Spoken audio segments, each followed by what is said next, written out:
This business is not sponsored by or affiliated with the United States Department of Veterans Affairs or your state's Department of Military and Veterans Affairs or any other federally chartered veterans service organization.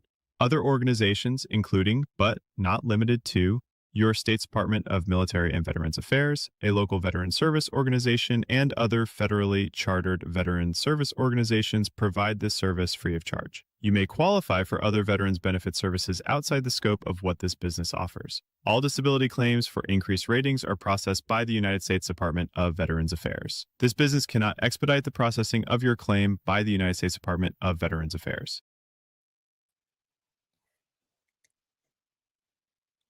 Happy Wednesday, veterans. Thank you for spending some time with us today. Before we get started with the topic today, go ahead and sound out in your comments of, when you served, who you served with, and just happy to see everyone here. I'm joined by my own VCM, Tim Rogers. How we doing over there in Eastern Texas? Hey, it is not cold today. I am, ready to get some turkey and the hams in the smoker, getting ready for tomorrow's Thanksgiving festivities. How about yourself over there in Central Texas? A little chilly. It was a brisk 50 degrees this morning, so a little chilly, but we'll manage. Yeah, happy to see everyone here. Thanks for joining. Thank you for your service to our country, each and every one of you.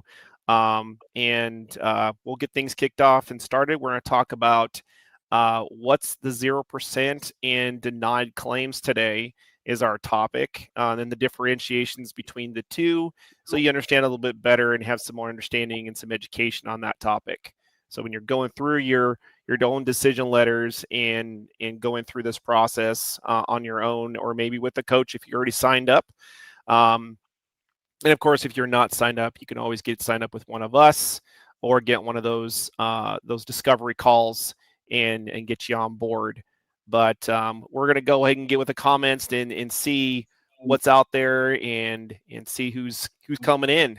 So we got Mike Rushing, United States Marine Corps, 66 to 69 in Florida. Thanks for joining. Nice and warm over there, I'm sure. I'm sure. Brian Klingley, 317th Cav, 10th Mountain, climb the glory, ain't Cav. I'm not gonna say the rest of that. But Brian, thanks for coming out. Go Cav. Mm-hmm.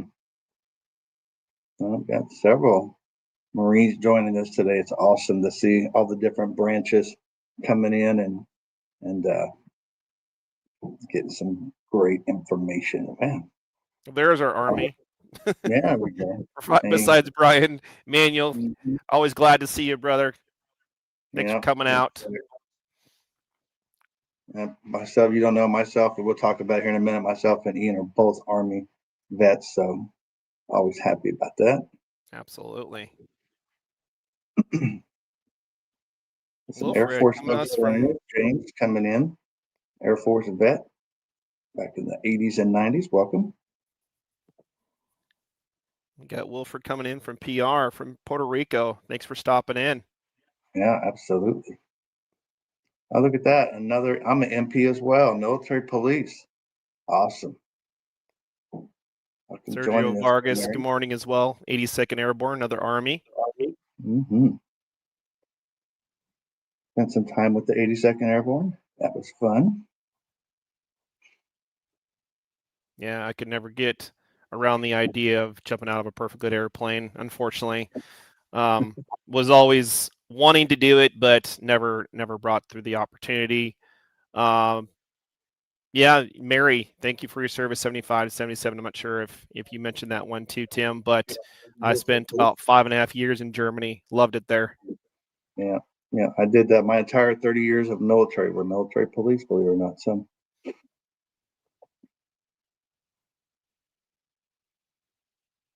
I have a lot of folks joining us today. Now we got some, I see the Navy folks joining us. Welcome, Eddie. Thanks for coming in. Welcome, Nona. Welcome, Jim. Nona's United States Marine Corps, 65. Jim coming in from 68 to 69. Thank you. Yeah, Mary, me too. It was a blast. I can attribute to a lot of my travels and being able to go to various places because of the Army and because of being stationed in Germany, in Bavaria. I'll be headed back over there very soon to say hello when I take some vacation here, 1st of December, going to Europe. Super jealous of that, but that's okay. We'll talk about that later. Yeah. Sheila, thanks for coming in 90 to 94. And then in 2004 and 2017, sounds like you didn't get enough of the Air Force and wanted to keep on going. So thank you for your extended service. We do appreciate you very much. See if I Absolutely. missed anybody else. Doug, retired Air Force. Thanks for coming in. Bart, United States Marine Corps, Vietnam, 60, 60, 67. I think we got everybody else. So going to kick off. So again, we were talking about introductions. So again, I served in the United States Army from 97 to 98 as mechanized infantry. And then the second time I served from 2005 to 2015, deployments to Iraq, Afghanistan. I mentioned Germany was there before, and then eventually retired out of Fort Hood, Texas, here in Central Texas in 2015. I was an elite member, but in a matter of 22 days of being a employee first and a client. So I used to be the one that answered the phones and signed everyone up, and then I became a coach a year after that. But in that 22 days of having a coach, I got to 100% permanent in total. What brought me here was one of Brian's videos. I saw a very energetic, very passionate person about veteran benefits, and I wanted to be a part of that process, and what made me a coach. Him and I had a conversation a long time ago, and really was really passionate. And it was like, when's my time? And it's like, okay, it'll be soon. But soon eventually came very shortly after that, and I couldn't be happier or proud to be part of this organization for 4+ years. But I'm gonna kick this over to my good friend VCM Tim Rogers about his time in service.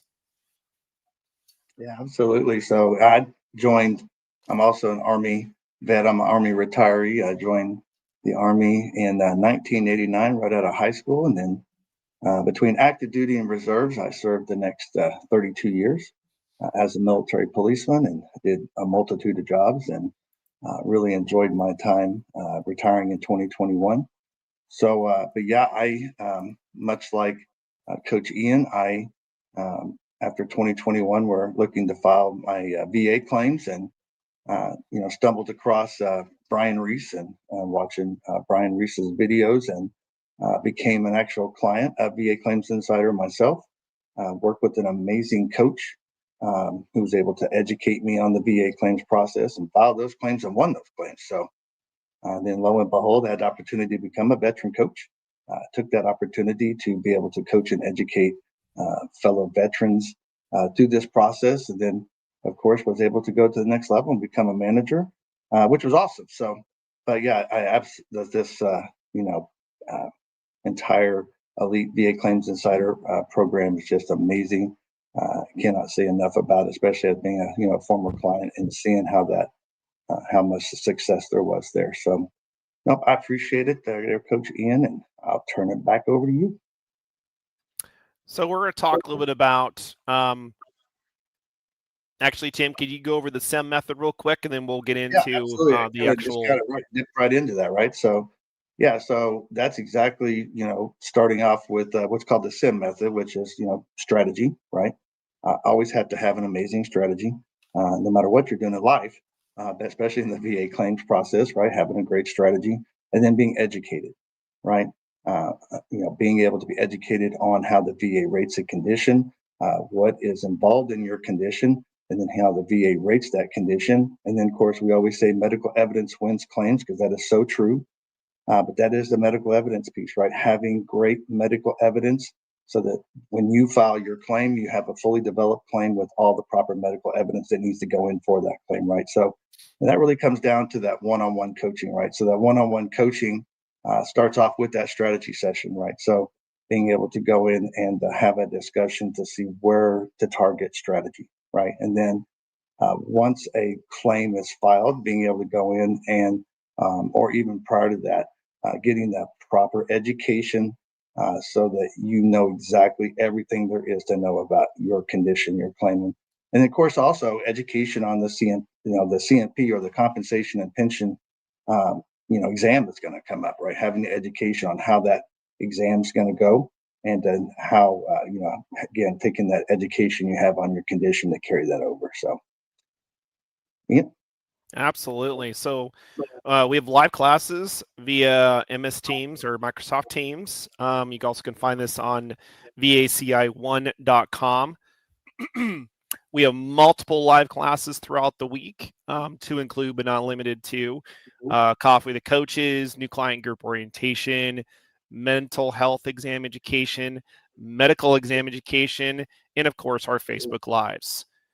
Talk a little bit about our discovery calls. Want to learn more? Schedule for a free discovery call and talk to one of our team members by going to vaclaimsinsider.com. If you need help, reach out to our organization at vaclaimsinsider.com. We'd love to partner with you in your VA claim journey. All right, Tim, we're going to go ahead and kick into the topic now for the next few, and we're going to dig into it. So what does 0% VA disability rating mean?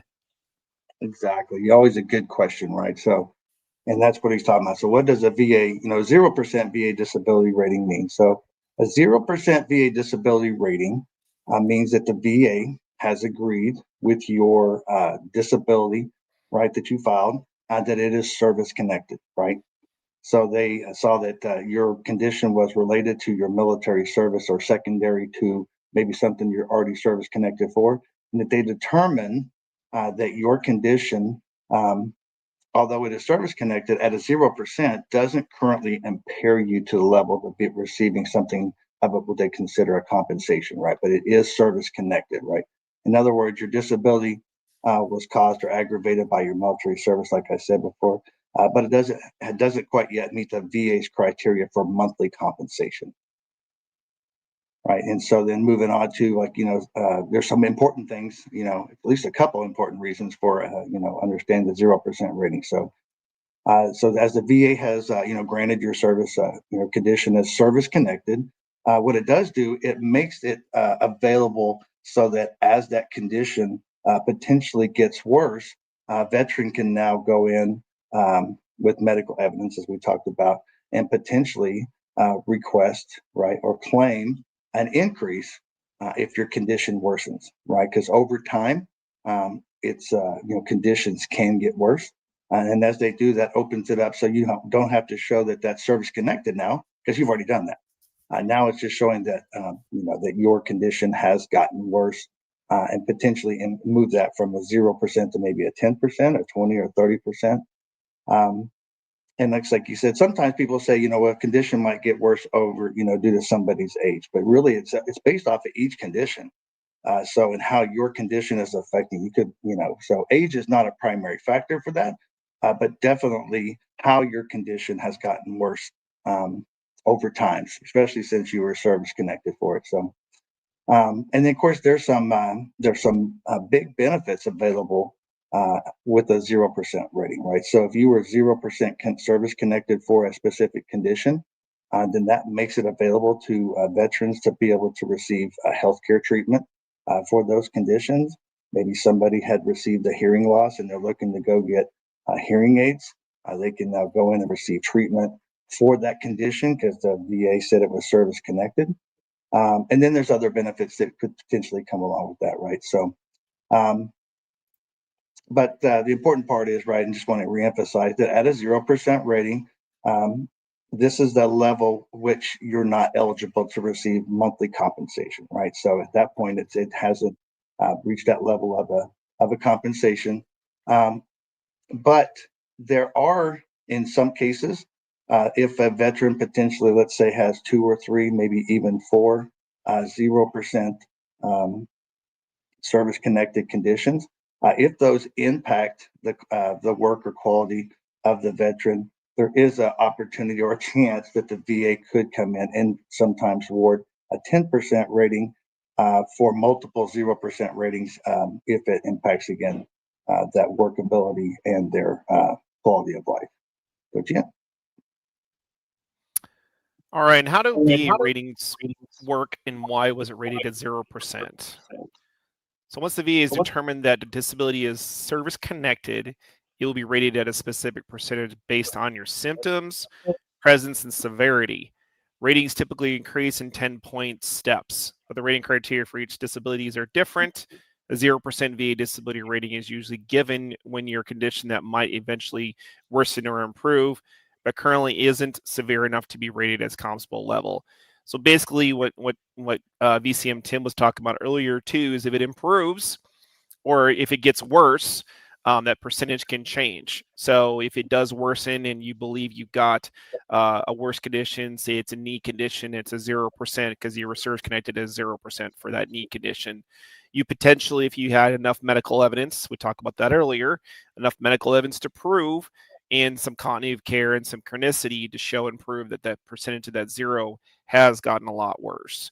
That range of motion is not quite there anymore, and it's gotten worse. So severe level, this is why 0% is rated, and it's called non-compensable rating. So it's non-compensable, which means you're not getting any compensation for that rating until it reaches a 10% rating. You can find the criteria for VA uses to rate symptoms and severity for each condition in VA scheduling for rating disabilities, also known as the 38 CFR Part 4. You can talk to a coach if you're already signed for a coach. If you're not, it is online. You can look up 38 CFR Part 4 and find how the rating schedule is done for each one of the conditions that the VA has, which is well over 800 different conditions you could be rated for. This document contains a complete list of every condition that can be service connected, along with the criteria used to rate it.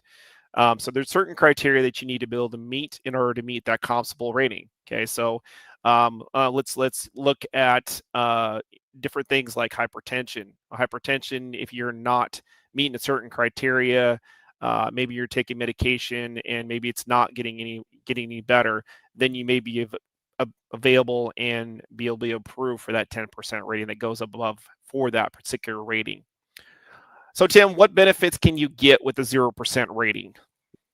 Yeah, absolutely. So, and there's quite a few different benefits, that come with, because now you're service connected for a condition, right? Even at the 0%, maybe like we said before, you're not receiving a monthly compensation, but there's some excellent benefits that would come along with that, right? And some of those would be medical treatment. I kind of talked about that, right? So medical treatment for that, service connected disability you have now, and then uh, also potentially eligibility for maybe a higher priority for other healthcare services uh, and medical specialists that come along with that condition, or even for mental health treatment. If that veteran is seeking for that mental health treatment, that would be available. And then, of course, a lot of times the VA will, be able to provide reimbursements for certain travel costs related to that condition for traveling back and forth, mileage expenses, as they call it. But a big one for veterans that are out there is the 10-point federal disability veterans hiring preference. So if a veteran is trying to apply for a federal job, they would have the opportunity to fill out a form and request a 10-point hiring preference, and that would allow them to receive a bit of a benefit for the hiring to get maybe placed in a better bracket when applying for those jobs. So that's a big one. Encourage everybody to take advantage of that if that's what you're looking to do for federal government and work. Potential access, you can get a card, you can potentially get access to commissary and exchange privileges. And then a lot of states offer recreational benefits to veterans that have a 0%. So I know in the state of Texas, they offer veterans accessibility at a reduced cost for state parks, fishing licenses, and different things like that across. So many states have those type of, once a veteran is rated at 0% or higher, they get, benefits across their states for being service connected. So those are always amazing to have. So, and then, of course, like I said before, depending on how many 0% a veteran might have, then there is, the VA will always look at with multiple 0%. Does that disability impact your ability to work? And if so, there could be a chance for that 10% for that impact from multiple 0% ratings. So, Coach Ian, so why does the VA deny claims? I think you're on mute. Yes. Great, that feedback. All right. Great question, and it comes up so often as coaches too. So the most common reason for a VA disability claim denied is lack of medical evidence, specific diagnosis. You're missing the link or the nexus or documentation of your symptoms, not meeting the Kaluza triangle. Okay, and we talk about this a lot too. And we go one step further here. And we talk more about not just the three pieces, we also talk about the severity of symptoms. So, how bad does it feel? How long does it last? And how many times does it happen? And this is just the one piece too. One thing I want to bring up too is there's no diagnosis, there's no nexus, no connection, no documentation of symptoms. Please don't file a claim. Okay, that's not a fully developed claim. You want to make sure your claims are fully developed. Remember, to be eligible for VA disability benefits, you need to prove the Kaluza triangle, which includes, and we're going to mention these things too, medical diagnosis of a disability. Again, no medical diagnosis, no service connection. Okay, evidence of an in-service event, injury, or disease, or aggravation. Okay, so it could be an in-service event, it happened in service, injury, or a disease, or an aggravation of a symptom, okay, or of a condition. The nexus, which literally means link or connection via competent medical evidence, no nexus, no service connection. Again, any one of these three elements of the Kaluza triangle, we'll call them pieces, we'll call them sides to a triangle. You won't have a claim. And commonly when you see a denial letter, you're going to see something like not having connection, doesn't have a connection or a link to service, doesn't have a diagnosis, can't find in-service event, aggravation, or illness of this condition. All those things, all those elements, and this is where I tell everyone, don't throw those letters away. I know you could pull them from va.gov now. That we got that now. But from before, us older vets, we used to throw them away. You got ticked off, frustrated, and you throw them away. You threw them in the trash. Let's not do that now. So, Tim, what should I do after I've got a denied claim? Very good question. So it's highly encouraged, right? Especially when I looked at all my claim letters, right, when they came in, and I always do a review of my what's called a decision letter, right? The VA is going to issue a decision letter when a decision is made, and so it's important to understand and read through that decision letter as to see why was your claim denied, right? In that decision letter, the VA is going to put a written explanation as to why that claim was denied, whether there was no diagnosis or they didn't see a nexus. Right, there's going to be an explanation in that decision letter as to why that claim is denied. That's important to read through. I think, like Coach Ian said, is like when you see those decision letters, don't throw them to the wayside. Right, pull those decision letters out and read through there. Right. And then then important is once you see that decision letter, then there's always an option for a higher level review, right? So the higher level review is a claim, right? And in that claim, right, there's an opportunity for the veteran to go in and say, hey, I want to be able to talk about about why this was denied. And the point is especially if you see an error, right? If there was an error in that decision letter, right? Because that's what's important about the higher level review. There was an error made somewhere in there that wasn't captured properly. And so understanding that and filing that higher level review, that would be the next step after.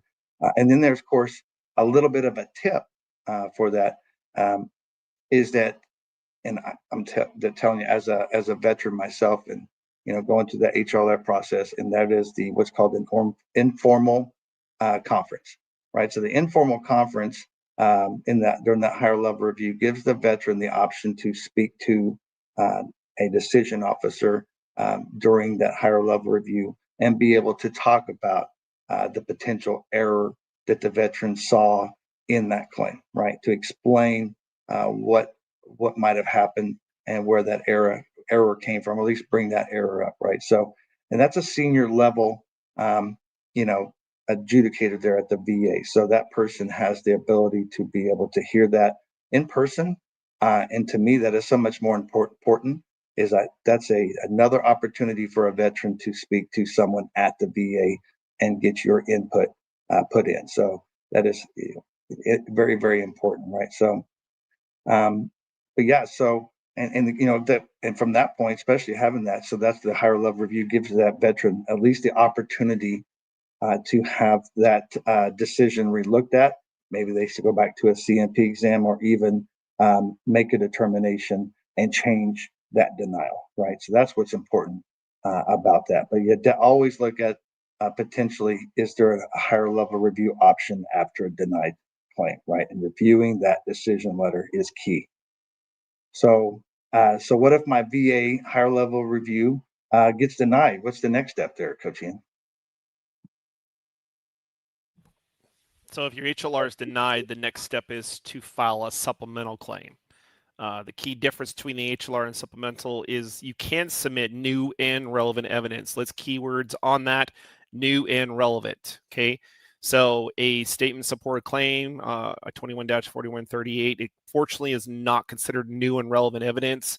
But a new doctor's visit or updated, you built up your continuity of care and stuff like that since the last claim was denied, that would be considered new and relevant, or a new nexus or independent medical opinion. Okay.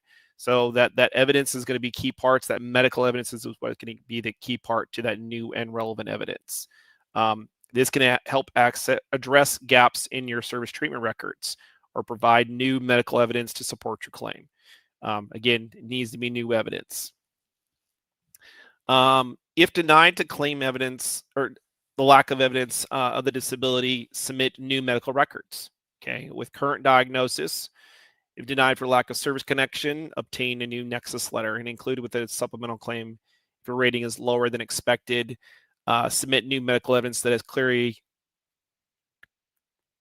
documents the severity of your symptoms. A DBQ or disability benefits questionnaire can supplement this. It can really clearly show the evidence and show the symptoms that you're experiencing. Really good example of this is mental health. This addresses and identifies the occupational and social impairment, and addresses and identifies different symptoms you may be experiencing on a day-to-day basis. From a private doctor, and can be helpful in demonstrating the severity of your symptoms. How bad do they make you feel? How long do they last? And how many times does it happen? Okay. So you may be feeling really depressed, maybe lasting several hours, and it happens multiple times a month. Okay. I'm just kind of glazed over what one specific different symptom, and again, address the symptoms, not the diagnosis. Don't worry about the diagnosis. Let the doctors be the judge of what the diagnosis is. People get honed on and hung up on PTSD diagnosis, and that's not the one you need to worry about. It's the severity of symptoms and how bad your symptoms get and what they are, and what the occupational and social impairment is. So what if the supplemental claim gets denied? So if the supplemental claim gets denied, you can request another HLR. So here we are. We're back to an HLR. This is what we call in our realm as the HLR sandwich. So now you've gone back to the HLR.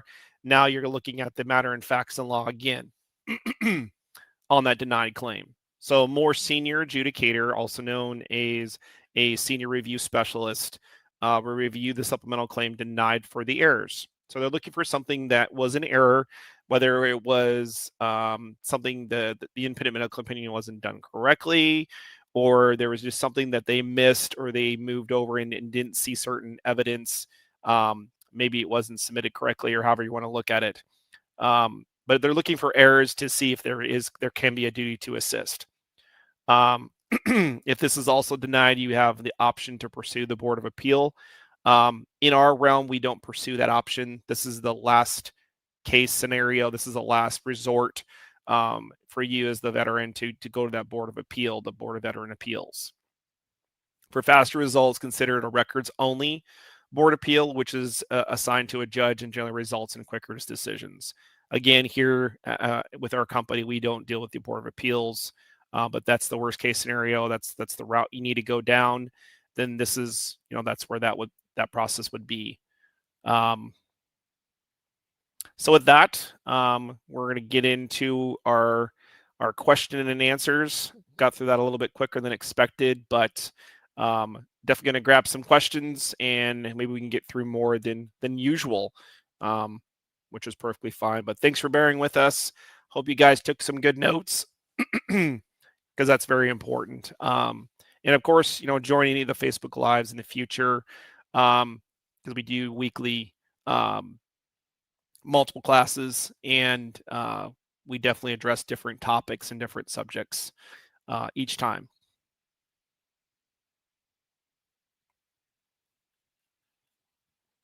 So let's see what we got. All right.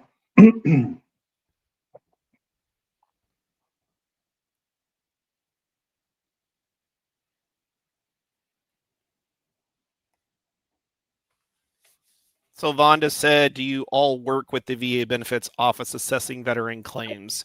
So we are not an associated, nor do we work with the VA in any way, shape, form, or fashion. We are a education-based company that educates veterans on their benefits and their claims. We do not submit claims on your behalf in any way, shape, form, or fashion, just like a VSO can. So your accredited agents, like your VSOs, your claims agents, those people, even claims attorneys, with the appropriate documentation and all that stuff, like a power of attorney, they can file your claims on your behalf. We cannot do those things. We can educate you on the process. We can educate you on the claim filing, but we cannot do it for you. And you learn that through, if you're not already signed up, Vonda, you learn that with a coach in that process. So we educate you on the process. We give you tools. We give you education material. Great strategy. And all that stuff. Yeah. The whole SEM method is a big part of it. And we don't always say SEM in perspective. We're on a call. We kind of just go over the steps in that way, so we can kind of help you understand that you need medical evidence, that you're going to get education, and we're going to build a strategy, a strong strategy, to figure out what's the best possible route, what's the least path of resistance, and what are those high value claims that are going to give you that life change. That's what we want for every one of you, is to have that life change that is going to be that 30% or better claim, and not the 10% that we mentioned earlier, that you potentially could get, but it takes 27 of those 10% to get to 100. So you don't be chiseling at that block with 10%. You want to get those really substantial high value claims like mental health. Good question. Brought up a lot. Absolutely. Let's see here. And we'll go back and forth. I'm going to, let me answer. I think it's Roberto has a question in here about an increase for disability through PACT Act. So his question is, so I've submitted an increase for a disability through the PACT Act. And my question is, most of my medical evidence is either through the VA or through referred community care. How does the VA obtain my civilian referred evidence? I will tell you that when you filed your claim, right, your VA medical records, right, because that's part of where you did your claim, is your VA medical records will become part of what they, like your C file, right? So that examiner would receive your VA medical records. Sometimes they call it a blue button report, at least they used to, but your VA medical records. And so that would go over to the examiner. I will tell you sometimes, especially when you're talking community care, because that's, like you said, you were referred through community care. Community care, in some cases, doesn't show back up into your VA medical records. Like if you look, went into your va.gov and opened up your My Healthy Vet, and we're looking for your medical records. So if you're looking for those, you can always go to that community care provider and simply request a copy of the records that they were treating you for, just like you would do it for any other private provider. Once you get a copy of those records, you're more than welcome to take the copy of those records and actually input those into your claim as medical, additional medical evidence, right? Because I know you said at some point the DAB, did all that for you, but you as a veteran yourself can actually input your own medical, private medical records, or from the community care into your claim yourself. If because like I said, they don't always necessarily make it back to your VA medical records on file. So hopefully that answered that question.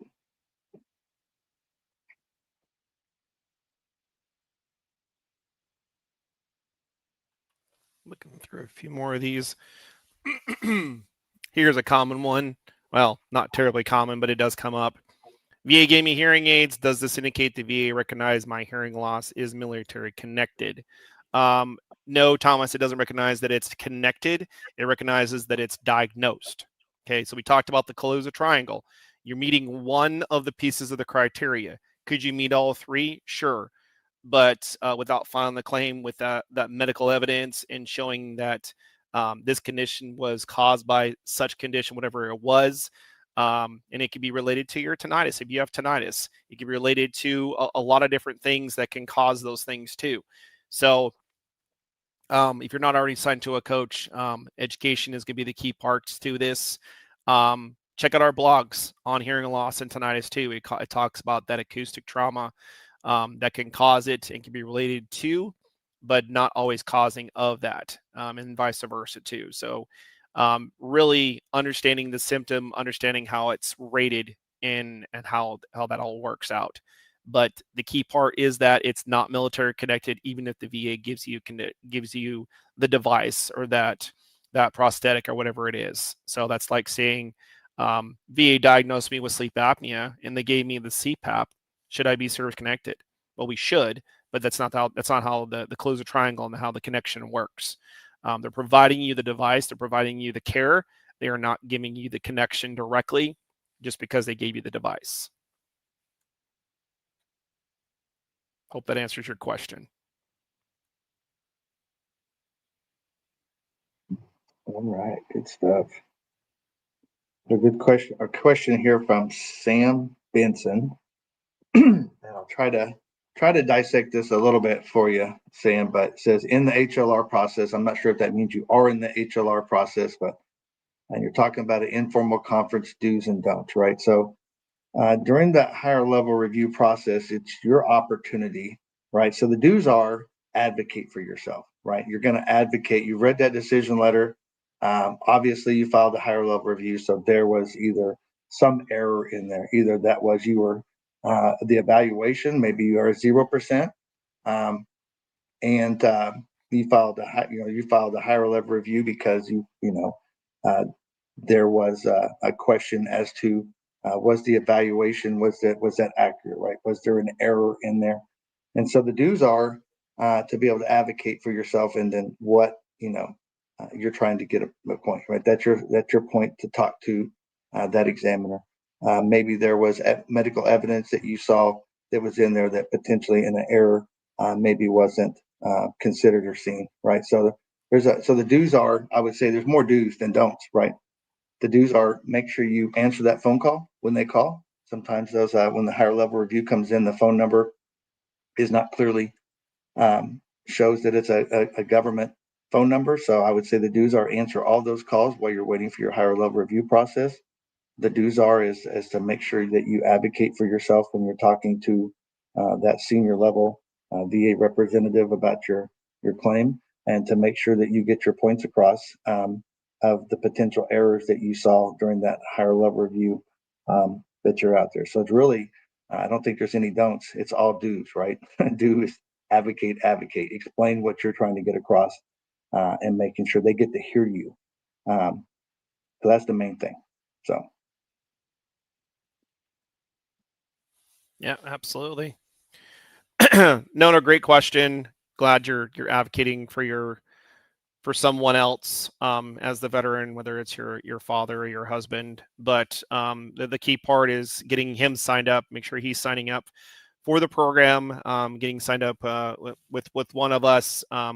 I would say with just me, because Tim doesn't take clients anymore. He still he's a VCM, but in that space, you would get both of us because he is my VCM. So he is my go-to when I need something, or if I've got a question, or we just need to put two heads together or something like that.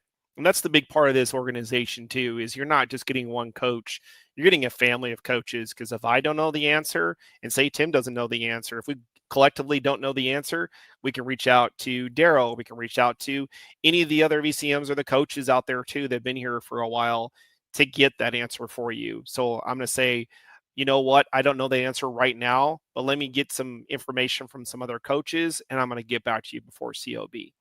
So I tell it to all my vets whenever I'm talking to them. But if you're ready to sign up, jump on that link. I'll have one of the background people go ahead and put in that link for you so you can be able to get signed up with me, and we can get started.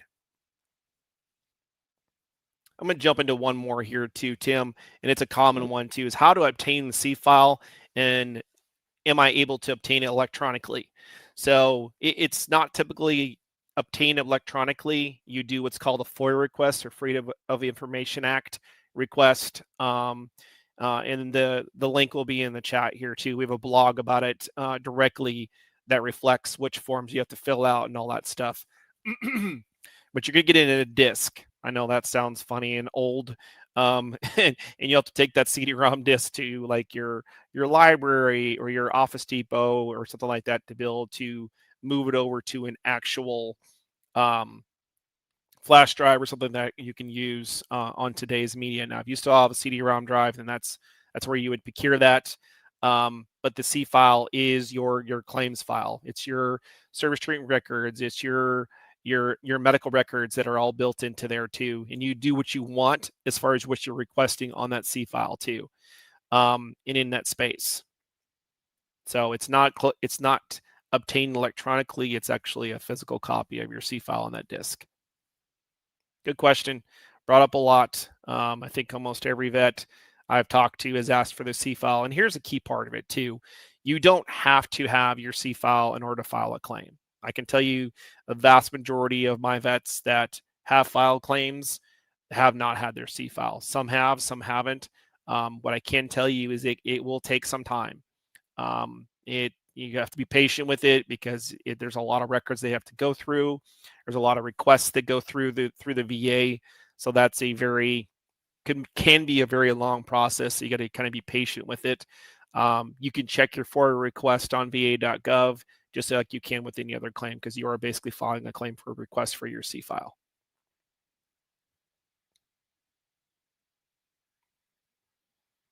Absolutely. I've requested mine and I'm still waiting, and that was 7 months ago. And I must be the weird one because I got mine back in 36 days. So I'm definitely the weird ball on that one. No, it's not running fast right now. So, but it is something you definitely, but I will say, especially and discuss this a lot with veterans. So just don't think that you have to have your C file necessarily in hand to go file claims, right? So, the VA, a lot of times folks, well, I need my medical records. Well, the VA already has those. So if you file a claim, they already have those medical records in hand. So always say, don't, let a C file or having a C file stop a veteran from pursuing a VA claim. So I just wanted to put that out there in addition to that. So,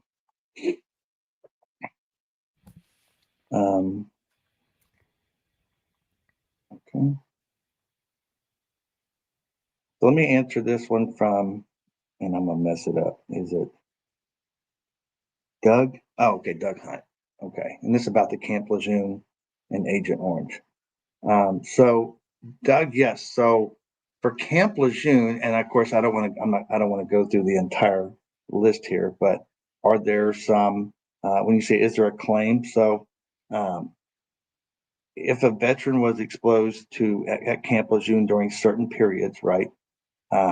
Then there are certain claims they could potentially look to file.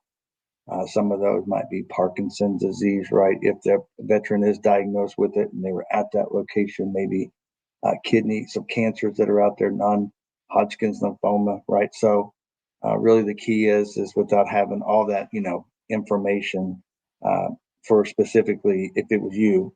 But yeah, so do that research. Look at Camp. I know the VA has some really good information on Camp Lejeune, right?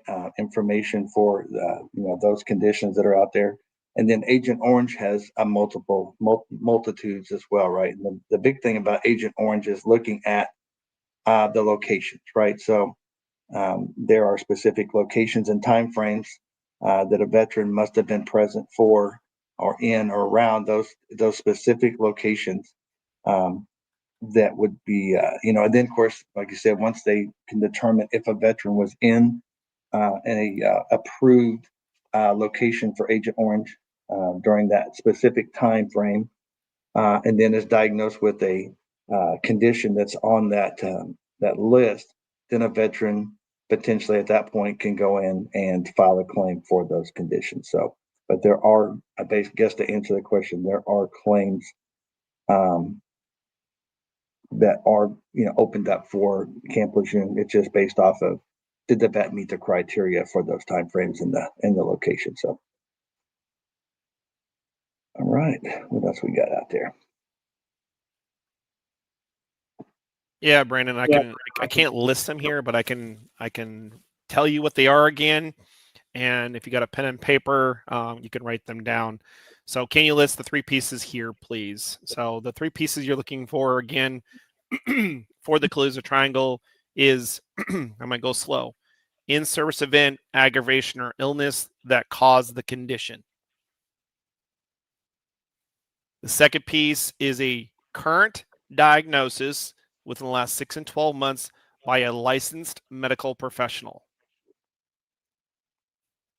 And the third piece is the nexus. This is literally the link or the connection between your diagnosis and your in-service event, aggravation, and illness. And again, one of these three elements is missing from the Calusa Triangle. On your claims, the VA can and will deny you for the claim. That's the key part. And when you're looking at your denial letter, you're looking for the key elements of what they found and what they didn't find. And typically favorable findings in the bottom caption is what they found that is good. What isn't found is what's in the denial letter that shows you can't find in-service event, can't find link or connection to service. We could put up a blog in here too about how VA connects service connection for disabilities too. So guys can look at that too. All of our resources on vaclaimsinsider.com are all free. You can go on there on the website, go to that search box, go to the blogs, or you can just go to the search box and type in what you want, what you're looking for, whether it's, HLR information, looking for a knee connection, looking for information about migraines, information about mental health, any of those things, information about PACT Act, which is a huge one that's brought up a lot. And any information about the PACT Act too. You could also look at the DBQ for that particular information too. You can go to va.gov, look for DBQ's Disability Benefits Questionnaire, and you could find your condition. You may have to search a little bit, like for lung conditions, for a lot of the stuff for PACT Act, for burn pits, where Tim and I were exposed to. Those are related in there. They'll talk about allergic rhinitis. They'll talk about sinusitis, asthma, COPD, all those things that are on there. And it'll tell you what they're looking for and what kind of different things that they can ask you about in that, so that you're ready. So you're educated on how your CMP exam is going to go. So you're not blindsided when you go into the exams like, okay, I didn't know they were going to talk about that. I wasn't ready for that. Just like when we talk about physical conditions, I tell my vets, wear something comfortable, wear something you can slip off. Make sure you can do the range of motion without any struggles. Don't go in there with jeans and a t-shirt. It's not going to be favorable for you. Go into an exam just like any other. If you're going to PT, you're not going to go to PT in jeans and a t-shirt. You can go to PT with, gym shorts and a t-shirt and something you can slip off, because you want to be able to move those range of motions and be able to move around effectively without having any issues. So just want to kind of touch on that. And again, you can always look at our resources. I believe we have a resource about the Calusa Triangle and the three elements that they're looking for too, in our blogs as well. And you can get a lot of information from vaclaimsinsider.com as a resource. Yeah, absolutely. Absolutely. And just to finalize this one thing, I know Roberto had asked one more question about, because we was going back and forth. So it says, do the records need to be notarized? I'm not sure if they meant notarized. They're not going to be required to be notarized, right? When you go and you print those out, and that doctor's office prints those out for you, they're going to have everything in there. It will be in the note format, so they will have all their notes in there, just like any other medical record that you have. So you don't have to have any kind of special notarization or anything like that. Just a printed out document. I recommend that it be in PDF, because PDF is what you're going to be the best one to be able to upload into your claims. So, sorry, I just want to finish that up.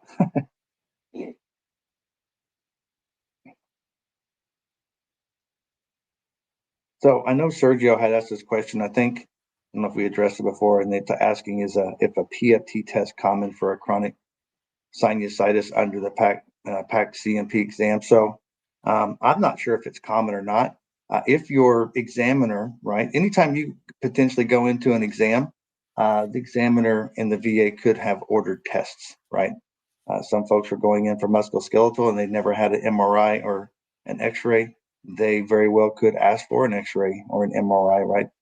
So for if your examiner has requested that pulmonary function test, right? Then for that examiner, they're looking for something, right? They're trying to gain some type of medical evidence or understanding. So, but again, as far as being common, I can never say anything is or is not common, right? Because every veteran's claim is different, and what they may have, and maybe that pulmonary functions test was done prior to um, that exam.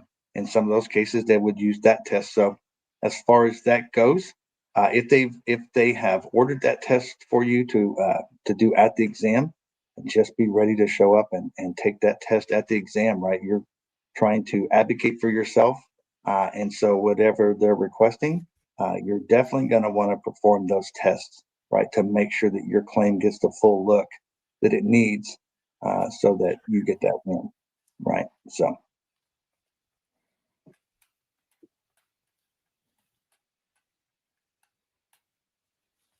Yeah, I can kind of throw myself under the bus. I have sinusitis and I had a C&P exam performed. So for my example, in my experience, I did not have the PFT performed. Everything else, yes, the X-ray, the MRI if they needed it, and all those other things too. But it's going to be different for every veteran that goes through the process. It depends on the examiner. What tests do they need to perform?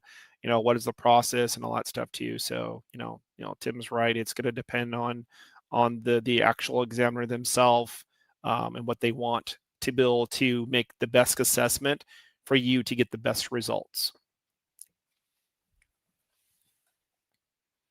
See if there's anybody else in here. We're getting about 7 minutes left. So if you have any questions, please feel free, like keep doing, just keep throwing those up into the chat there, and we'll be happy to address any of those up.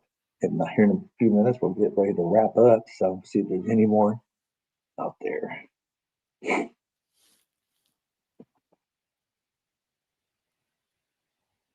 Yeah, I think we're down to the last couple here. Mm-hmm.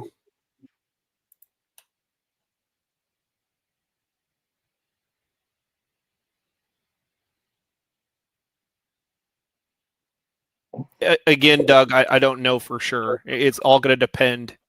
And that's a good point. Whether it's COPD or if it's sinusitis or anything else, and then COPD is also one of the presumptives as well. So it's all going to depend on the examiner. Be ready for anything and all things that could happen during that C&P exam, and yeah, just get yourself educated. Look through the DBQ. I honestly say look through the DBQ. I've looked through it a couple of times. I've seen different things. They update it differently too from one year to the next as well. So educate yourself. If you are on the fence and you're not aboard, get one of those discovery calls. But if you are ready and you want to start talk about these things and want to move forward with a coach, feel free to jump on my link and we can get started. I'd be happy to go along with your claim journey. Yeah, like you said, it's just move when you go to that C&P exam. If those things are scheduled, then be ready to go. Right, that's the biggest thing is be ready to perform those tests so that you get the most amount of evidence that you can towards your claim. Because we always say medical evidence wins claims, right? So that's just more evidence, right? So yeah, I think we're 55 after the hour. You want to start wrapping things up there? Yeah, Coach? we can get started here. So Again, strategy, education, medical evidence, our SEM method. Talk about those things each and every day, each and every time we have a strategy session on that one-on-one coaching. Okay, you are in one-on-one with a coach on those sessions and be able to talk about your symptoms, your severity of symptoms. Really, give us your story and what's going on with you. That strategy session is paramount. That figures out what's the least path of resistance. That figures out, what conditions you're already service connected for. You may not be service connected for. Where were you, for your time in service? What'd you do in your time in service? Did you have? Are you suffering from tinnitus, but you were office clerk, but you live and worked on the flight line? Okay, so those are kind of key parts there too. So when we kind of look at all the elements, all the atmospherical elements as well too, to make sure that you have the best results. Claim submission education. Again, we cannot submit the claim for you, but we can educate you on the process and how it all works. And then finally, once you've submitted your claim, getting on that call with your coach and getting that C&P exam education too, to make sure that you know your severity of symptoms. You know that I mentioned before that you wear some loose clothing with some slip-off shoes if you're going through a range of motion for your shoulders or for your back. Okay, so make sure you're going to those classes that are conducted. Live classes via Zoom or via Teams. We have multiple live classes throughout the week. We have coffee with the coaches, new client orientation, mental health exam education, medical health exam education, and also this wonderful Facebook Live.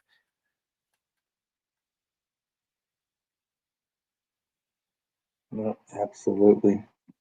No, yeah, and it's I appreciate Coach Ian for your education and insight on everything today.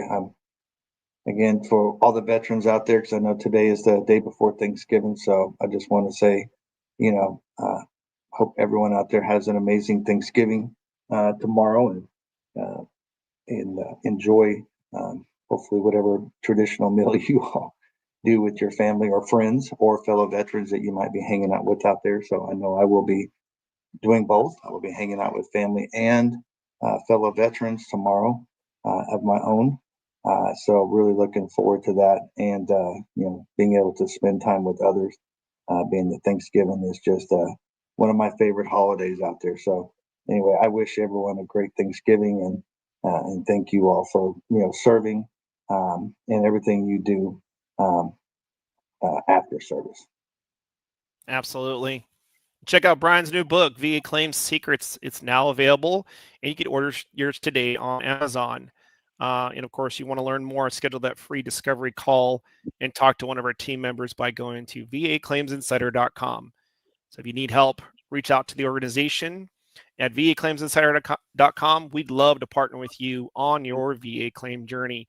Thank you, every one of you. Happy Thanksgiving. Preemptively, of course. Enjoy some turkey, ham, or whatever choice of meats and fun things that you guys will enjoy. If we did not get to your questions, fear not. We will get to them on the background. They will be answered on the interly of after this call. But VCM Tim, thanks for joining and stepping in and be able to be a part of this great topic. And we'll see you guys next time. Thanks for coming out. Thank you all very much. Y'all have a great day and a great Thanksgiving.